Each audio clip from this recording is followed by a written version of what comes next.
Hello, my name is Joseph Tighe, and by this point in the tutorial, hopefully everyone has a good understanding of the tasks for video in computer vision, maybe a deep dive on what core state-of-the-art methods have been and how they've evolved over the last decade, as well as all the amazing tools that enable this kind of research that have been developed within AWS in the Gluon CV team. Today, I'm going to walk you through the research that the AWS team has done that uses a lot of those tools and is enabled by both the work done outside of academia and the work here at AWS. So I'm going to go over the core research we've done in video. We mainly focus on two core tasks. One is tracking and a number of variants inside of tracking. The next is action understanding. And finally, at the end, after I've taken you through those works, hopefully given you some insight into how we think about these problems and how we're trying to solve them, I'll talk about something that's very important both for the community as well as if you want to take any of these algorithms into production services, which is fast video training and inference. And then what comes next and what's missing from our current tool belt and data sets. Before we start talking about how we do tracking, it's good to spend some time to look at why we even want to do tracking. If we look at this scene, there are objects moving, the camera's moving, there's cars, there's people. And to understand what's going on in the scene, we first have to be able to identify the objects and track where they are moving and how they are moving in the scene. For that reason, tracking is a core primitive for understanding any scene like this, regardless of the visual content. All right, first I'm going to talk about our method here, combining detection and tracking for human pose estimation. It's looking at pose tracking, and it's taking a different slant. Most traditional techniques, though there are definitely outliers to this, take some kind of pose estimator. In this case, I'm showing a top-down pose estimator where you detect the people. Then for each detected person, you produce a pose. And then for each pose on each frame, you want to link them over time. And that's the traditional flow. What we did in this work is we still use a top-down approach. So on what we call keyframes, we have a detection.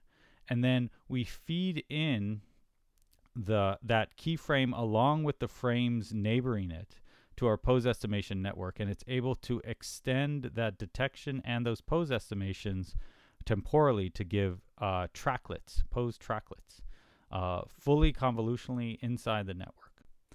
So why would you want to do this? For one, you can compensate for missing person detections. So in these examples, the red or magenta person detection is made, but the green one is not.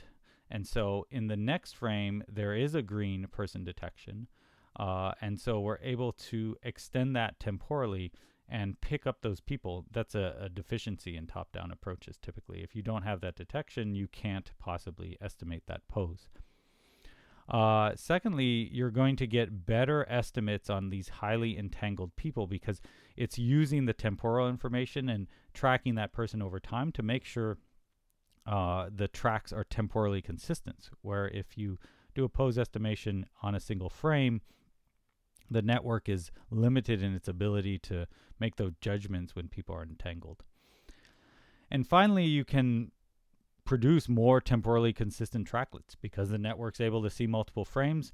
It learns not to produce tracks where people's arms jump back and forth. All right, so let's take a look at how our approach works. It's composed of three components. The first is our clip tracking network. This network takes in a clip. In this case, it's 9 frames, but this is configurable. And on that center keyframe, we run an object detector. We detect each object, and we extend that bounding box through time. Then we take those crops of those bounding boxes over time, stack those crops together, and input that to our network. We do this for every object detected in the keyframe, and we call these tubes. Our 3D HRNet-based pose estimator and tracker takes these tubes and estimates the pose for the central person. As you can see on the top, the person in red is tracked forward, but because they aren't in the frame on the left, there's no pose estimation output. In the green person, you can see that she's able to be tracked, and the people in the background don't distract from this tracking. And perhaps most impressively, on the bottom frame, the man wearing the black shirt his pose is properly estimated and tracked forward to the right. But key to this method is the network's able to learn not to track that person to the left, because it learns both identity and pose estimation in one network. Finally, we reproject these estimated poses onto all the frames and are able to produce tracklets on these clips. Next, we need to take these tracklets produced on clips and join them together to produce long arbitrary length tracks. Here in this example, we're showing a clip tracker that works over 5 frames and keyframes taken every other frame. There are 2 tracks. Here you can see the yellow track and the green track, and we're able to merge them by looking at their spatial temporal overlap of both the bounding box and the key points. We finally merge them into 2 long tracks, and you'll notice that on frame 4, the green track person was not detected. But because we were able to track them from keyframe 2 and 6, we're able to join those together and have a long, full-length track. This is one of the advantages of our method, is that there's robustness to the top-down detection system. Finally, the last part is the spatial temporal refinement. So given a track, at a given frame, because you have overlap, we have multiple predictions for each track's joint. Given these multiple predictions, which we call hypotheses, we then use our spatial temporal optimization to determine the correct final joint. In this case, we have right ankle predictions shown here that span a number of different ankles, and the same with this left knee. If you do a simple merging, the merge can often be incorrect, as shown here. And so our proposed spatial temporal merge that makes sure you have smooth predictions in time, as well as consensus across the predictions, is able to make a much more accurate prediction. This method outperformed all published methods at the time by a fairly large margin on both MTA and MAP. It's also the current leader on the leaderboards for the Pose Track 2017-2018 benchmarks. Here we can have a look at the network output. You'll notice that all the poses are quite smooth. People, even if they're fairly occluded, are able to be predicted, though if there's occlusion for a long period of time, we are not able to recover that track, because we can only track people who are occluded by 9 frames. That tracklet generator is done over 9 frames. Here that child was reID'd through occlusion when short occlusion, but not through longer occlusion. This brings us to our next work, where we look at how do we incorporate reID. This work looks at multi-object tracking, not pose estimation. In this case, it is just bounding box-based tracking. And in this work, it's looking at pedestrians, but it could be extended to arbitrary object tracking. The motivation of this work was after we'd done that pose work, we noticed that we really needed reID to get those long-term associations over time. Recently also there had been the tractor work that came out that used a bounding box detector to do tracking. The missing piece we found for that piece of work was that the tracking was done purely with a localization or an overlap based measure and didn't have any visual information. So in this work, we took on the task of having a single network do tracking, detection, and reID. Motivated by the fact that trackers often need to be run in real time in compute-constrained environments, it made sense to try and get all the core components of a tracker into one CNN-based backbone. Our method works by having a single backbone that's shared and is based off a mask RCNN style two-stage detector. The detect branch is exactly that, the two-stage detector. And then based on that feature map, we have a track branch, which is inspired by a Siamese single object tracking network. Here, the features from the previous frame are fed in to the track branch and searched for in the current frame. Again, using that same shared CNN backbone. If a track is found, like the magenta track or the cyan track, they're propagated forward and tracked. The green track was not found, even though there's another person there. The visual information didn't match in this case. Here, the detect branch is able to detect the person on the left. A new red track is initiated. In addition to this, we have a branch that computes a reID feature that can be used if a person leaves the scene and re-enters, so that we can reinitialize their track instead of creating a new one. Our tracker significantly outperformed the state-of-the-art at submission compared to other published methods, improving MOTA by close to 6 points. Here we show the results of our tracker on a synthetic data set. We use this data set because the tracking data sets available are either significantly smaller than other data sets in size. For example, the MOT data set has 7 training videos, or the annotation quality is less reliable. We like this data set because the annotations are very clean, and we're able to train on a large scale data set. We take these findings as we develop algorithms on this data set and are able to apply them to real world data sets and find that things here transfer quite well.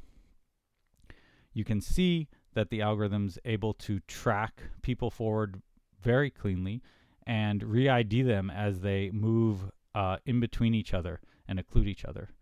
A location or overlap only based tracker is not able to resolve these kind of occlusion and reID issues because there's no visual information used in that tracking.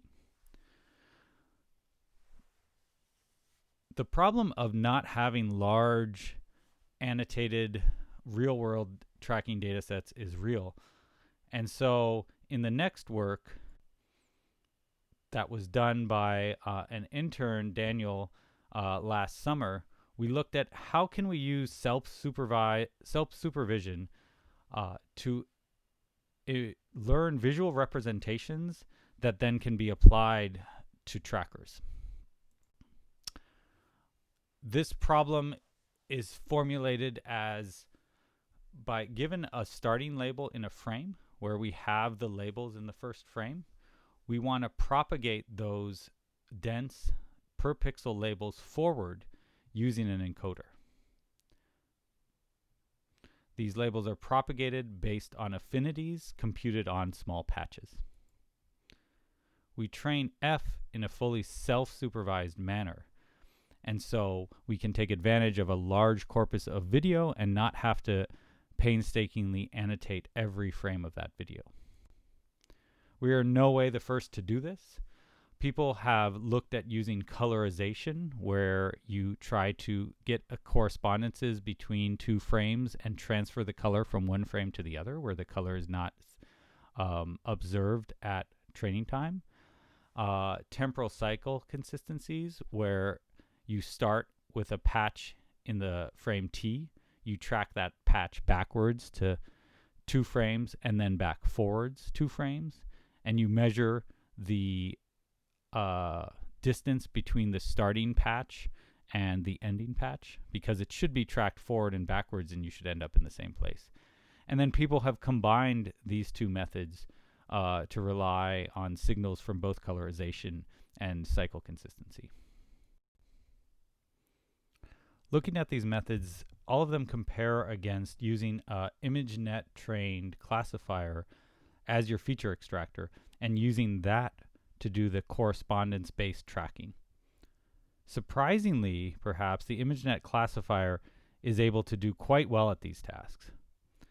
Our theory is that it learns semantics, and semantics are very powerful cues for tracking. For example, if a person turns around, they're still a person semantically, but their head appearance has probably changed significantly from the back to the front of the head. Inspired by this, we looked at how well self-supervised methods trained purely on images do for this tracking task. And surprisingly, again, they show similarly strong performance.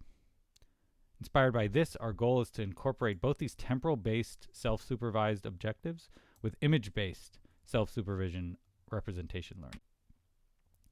In our method, we take the joint task-like approach, where we try to localize and colorize patches across videos, along with a rotation net approach, where we feed in a frame rotated one of 4 rotations, and the task is to predict which of those 4 rotations were input.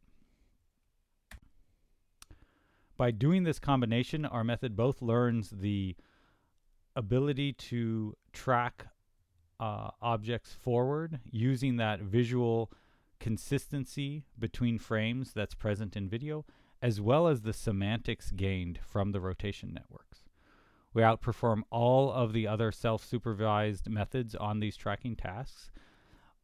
We also outperform the supervised methods that were trained for simple image classification tasks, as well as some supervised methods that were trained specifically for the task at hand.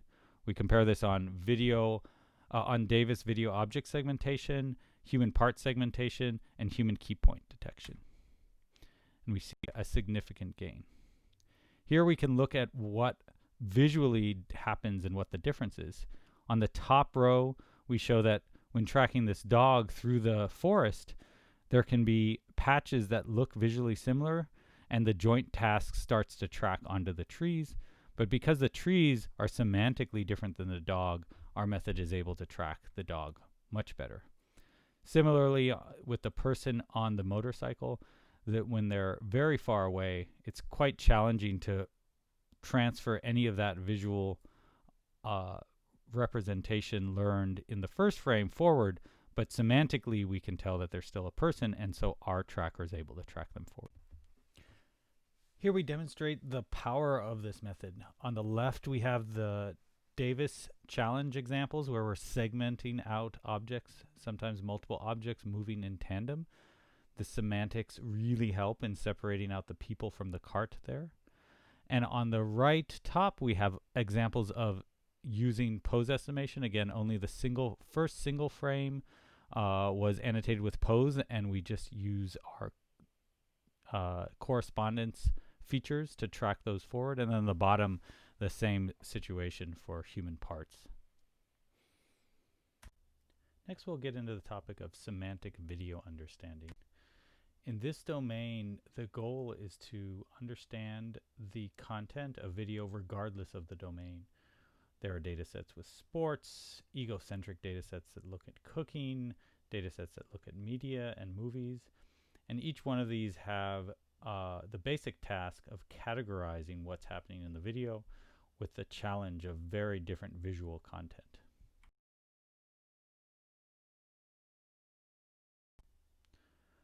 One thing that we found is that many of these data sets really have the fine-grained classification problem inside it. There are coarse-grained tasks as well as fine-grained tasks. In this work, we build upon the common 3D architecture used for video classification and add to it methods that can disambiguate fine-grained classification. Along the bottom, we have the standard 3D ResNet-based classification structure highlighted in pink.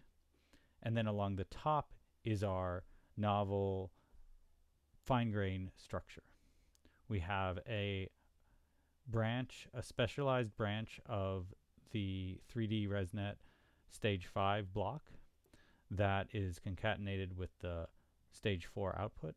This is fed into a discriminative filter bank where each filter tries to find a maximal response for specific features akin to a class. Each class gets n filters so that it's able to have filters that specialized on different cues for that class. Here's an example. On the left, we show for water skiing and surfing water 2 of the learned filters. The blue and orange filters for water skiing specialize on the leg and ski pattern and the wake pattern respectively. The surfing water filter in cyan and green also specialize on the legs and the surfboard as well as the wake. These are able to disambiguate the differences in texture of the wave and the type of object being ridden to effectively separate these two classes. We can see a similar effect in the swimming classes where we're trying to disambiguate backstroke, butterfly stroke, and breaststroke.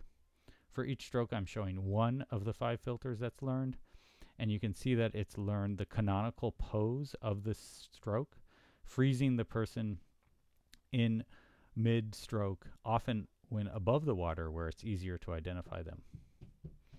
These filters are able to find this canonical pose regardless of the viewpoint that the image is taken from. And it's able to find both the spatial and temporal location of that action. Next, we look at how do we better model the motion in the video. This work, which is under submission, attempts to do that by forcing the 3D convolution to model the evolution over time of the visual content.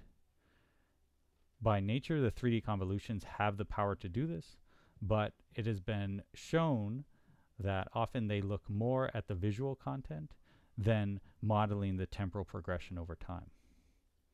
To force the network to model the temporal progression over time, we have each channel correspond to a different temporal segment of the video that expands gradually through the channels.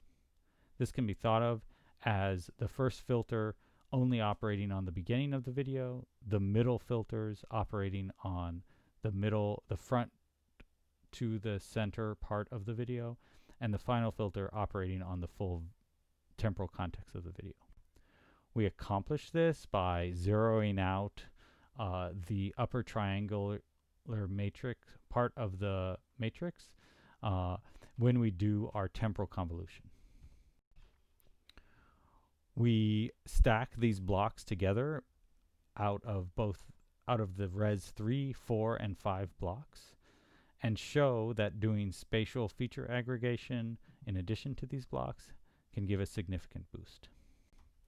This method is an add-on to most common architectures, and we show that it can improve performance on a number of data sets, both the small data sets and the large data sets, by simply adding our network on. Visually, we show that these temporal convolution networks are able to more precisely activate on the key action area. To the left, we're showing clapping action, and we show that R3D has activations all over the scene. R3D non-local, which should be attending to the action area, is unable to attend precisely, whereas our network is able to very precisely attend to the clapping action. On the right, it's obvious that the R3D and R3D non-local networks are keying off the fact that there's potatoes in the scene. But our network is able to attend to the potato that's actually being peeled for the peeling potato action. Building on this idea of looking at temporal understanding in the network, this work looks to separate the spatial and the temporal cues into a single network. Here's an overview of our method. Along the top is the spatial branch. It's modeled here with a standard ResNet 2D. The goal of this top branch is to model the visual information, and as such, the temporal dimension is downsampled fairly quickly, while the spatial resolution is maintained to a higher degree. Along the bottom, we have our temporal branch. Here, the spatial resolution is downsampled very quickly, and it maintains the temporal resolution for a longer period of time so that it can model the interaction and feed this modeling back into the spatial branch above. Let's look at how we do this temporal modeling. The temporal modeling is done using a self-attention-like mechanism. The spatial information and the temporal information are concatenated at the exchange block. This is used to compute a weighting matrix, and that weighting matrix is applied to both the spatial and the temporal feature. This allows us to effectively have the spatial branch attend to the key points in the video and ignore the irrelevant frames, while the temporal branch can model the full video over time and have a finer grained understanding of what's going on. Here we show that this method is able to both outperform the state-of-the-art and also have very high efficiency with a small performance degradation.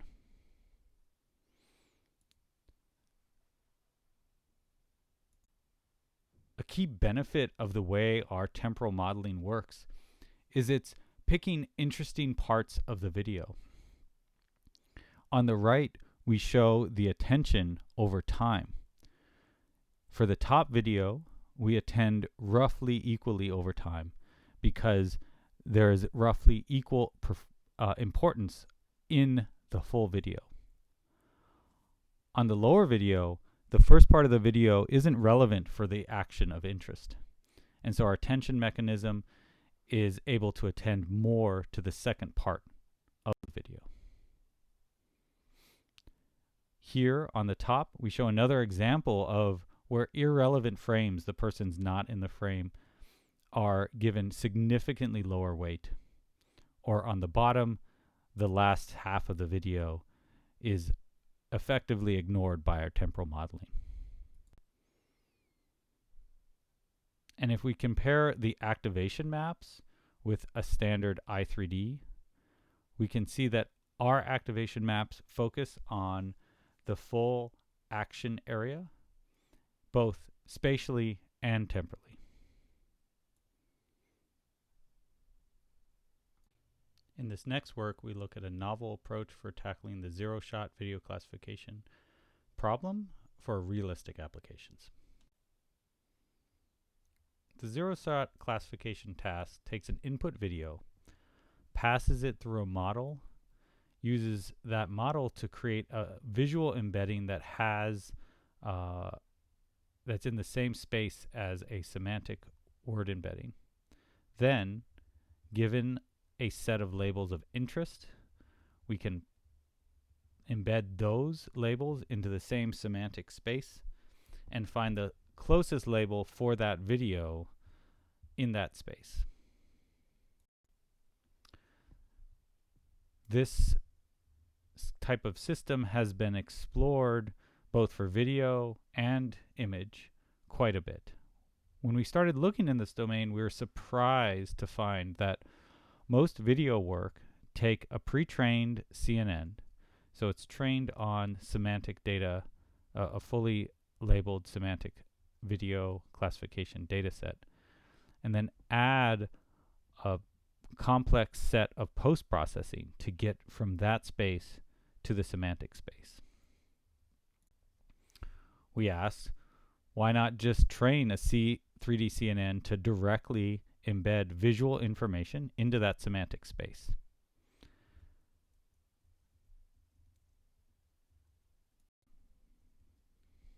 This actually worked quite well.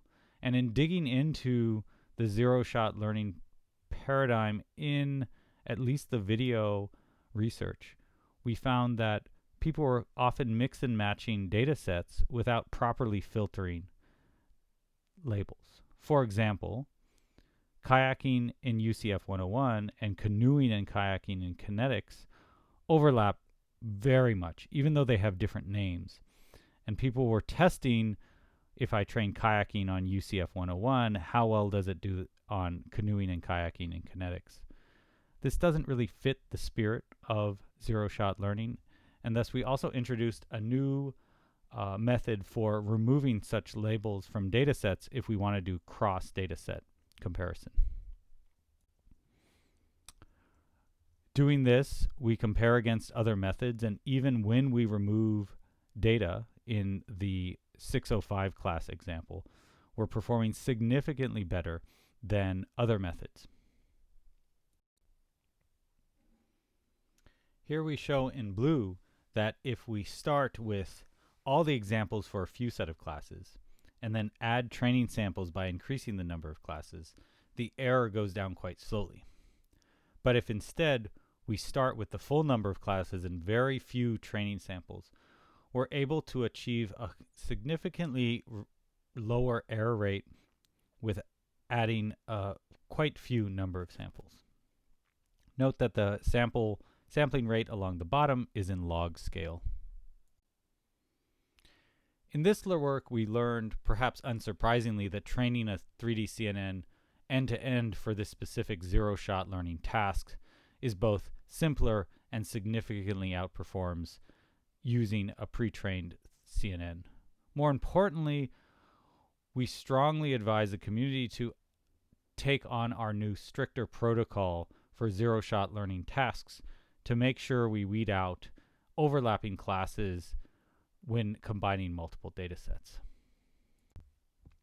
The last thing I'm going to talk about in the video understanding space is work we did for unsupervised representation learning using GANs for action detection. Here we use a Big GAN-like setup, but for videos. The generator takes a random noise vector in and produces a video out, and the discriminator's job is to differentiate the real videos from the fake ones, as any GAN setup. But in the BiGAN setup, we also create a fake encoding vector from a real video and put that into the discriminator. So the discriminator's job is to differentiate between real Z's and fake videos and fake Z's and real videos. In the image space, this is shown to produce a reasonable encoding that can be later used for a representation to discriminate between classes. Our generator and discriminator are inspired from DVD GAN style generator discriminator, where we use a GRU with self-attention to generate videos, and a discriminator based on two-stream-like networks that use both 2D and 3D ResNets at different temporal samplings. We show that the IS, which is a general measure of the goodness of the output of the GAN, and the classifier accuracy are correlated. Here we show examples from a generator. You can see the variety of scene type, the variety of actions, and you can start to see different people and animals performing different actions. This was trained on the kinetics dataset. Here I show cycle examples. So we take a real video, put it into our encoder, then pass the vector that comes out of that encoder back into the generator. This generates videos that should be semantically similar to the input video, but can have a difference in scene, a difference in color. We find that there are some examples that are successful, but the network isn't fully able to capture the action and representation of the video. Here I'm showing the evolution of the generator over time. We take a set of random noise vectors and repeatedly input them into the generator at different training steps. You'll see that the videos evolve over time, and toward the end are more realistic and seem to depict real scenes more holistically. In the end, we find this direction of research quite interesting. There's a long way to go to generating realistic video and also producing embeddings that can perform well on these data sets. This concludes our discussion of work we've done specifically for video modeling. Finally, I'm going to conclude this tutorial with a bit of some actual tutorial where I'll cover some learnings we've had and give recommendations for anyone working in this area on how to get fast training up and running practically, and then close with some ideas we have around fast inference, which is particularly important if you want to deploy any of the models we've talked about today in production, because they can be quite expensive to run. For fast video training, we've found that perhaps the obvious, getting a large number of GPUs so that you can train against them and getting them to work efficiently together is key, along with a recently published approach around multi-grid training, published from the University of Austin by Phillips Group. Okay, first, cross-instance training. We looked at how do we use distributed data parallel to train across multiple instances in an AWS cluster. Each GPU has its own forward and backwards process, but the key is to get the synchronization efficient and to get full utilization of all the GPUs. We found that data loading is key here, and dcord is what we're using, really makes a difference. So again, a plug for something you've learned earlier in the tutorial. Dcord is very important to get that fast, efficient video-based training.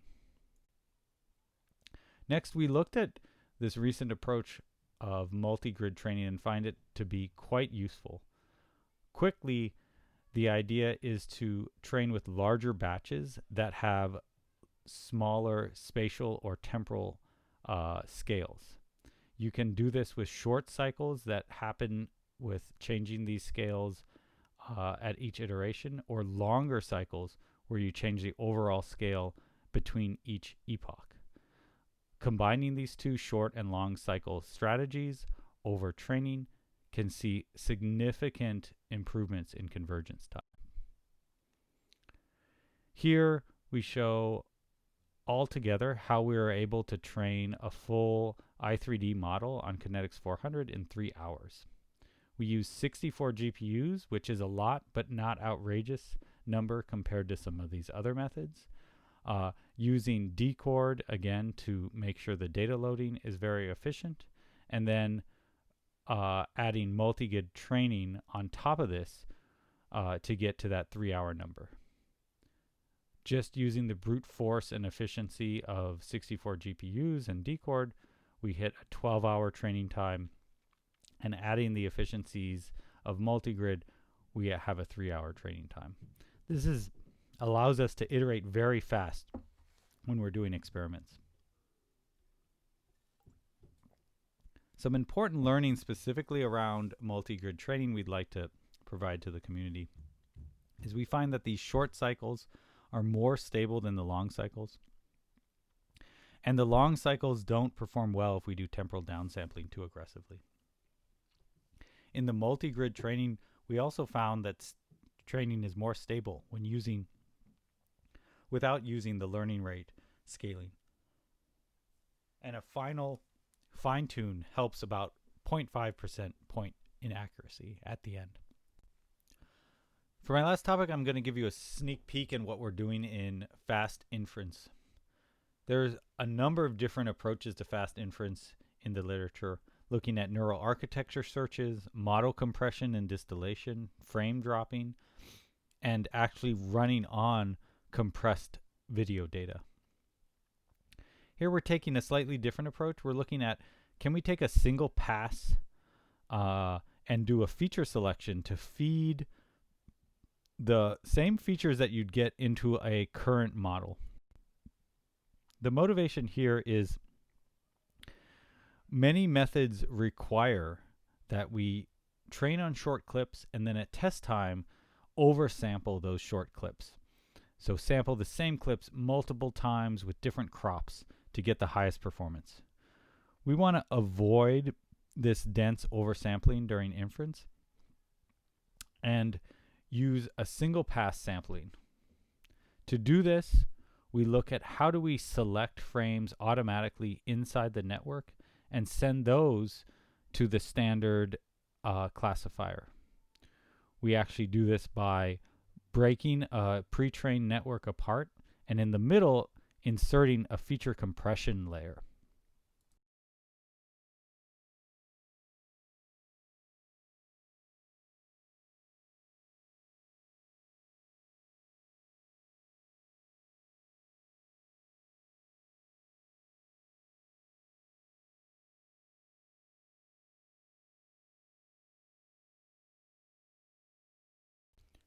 While we've made great progress in video research, there are still some key challenges left. The first key challenge is around data sets.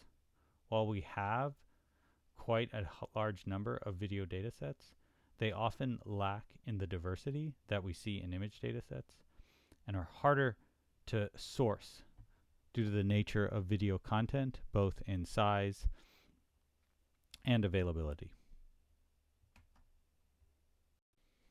Next is the task. What tasks need to be solved in video and what can be solved in images and just translated to video? Our group has noticed that a lot of the video research, particularly in tracking tasks, is just at the forefront of being able to take advantage of multiple frames and motion modeling. We should continue to push as a community on the important tasks for video research and continue to push to differentiate the modeling we do in video versus image. I hope you've enjoyed this journey through the work we've done at Amazon and Video. We're far from done. I want to acknowledge all the people who helped make this work possible. I very much enjoyed working with all of these people and hope to continue to reach out and work with more in the community.